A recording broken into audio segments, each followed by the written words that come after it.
নমস্কার দর্শক বন্ধু, আজ আমি আপনাদের দেখাবো শীতকালের স্পেশাল কড়াইশুঁটির কচুরি। তার জন্য কড়াই অল্প তেল দিয়ে তাতে দিয়ে দেবো কাঁচা লঙ্কা এবং আদার পেস্ট। তারপর তাতে কড়াইশুঁটির পেস্টটা দিয়ে খানিকক্ষণ নাড়ার পর তাতে একটু নুন একটু চিনি দিয়ে এইভাবে জলটা মেরে নেব। দেখুন এইভাবে শক্ত শক্ত হয়ে যাবে।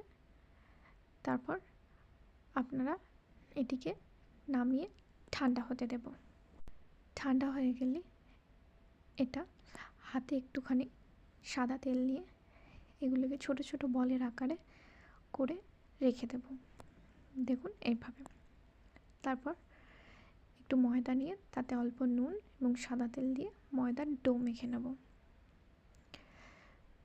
অল্প অল্প করে জল দেব। দেখুন অল্প অল্প করে জল দিয়ে ময়দাটা মাখতে হবে। এইভাবে মেখে নেব। তারপর সেগুলিকে লেচি করে নেব। এতে যে কড়াইশুঁটির যে পুরটা বল করে রেখেছিলাম আমরা, সেটা ওর মধ্যে পুর ভরব। ময়দার মধ্যে পুর ভরে আমরা সবগুলিকে রেডি করে রেখে দেব। দেখুন এইভাবে আমি সবগুলো রেডি করে নিয়েছি। এবার এটিকে হালকা হাতে আমরা বেলবো। দেখুন এইভাবে, কোথা দিয়ে বেরোয়নি। দেখুন খুব সুন্দর হয়েছে। এইভাবে বেলে দিলাম। তারপর কড়াই একটু তেল গরম করে তাতে কচুরিগুলো আমরা ছেড়ে দেব। দেখুন এটি নিজে নিজেই কি সুন্দর ফুলে উঠছে। দেখুন কি সুন্দর ফুলে উঠেছে।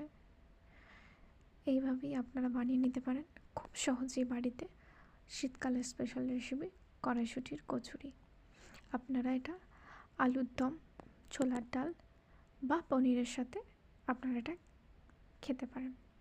শীতকালের সন্ধ্যায় জলখাবার হিসেবে এটি খুবই ভালো লাগে। এটি বানিয়ে দেখবেন এবং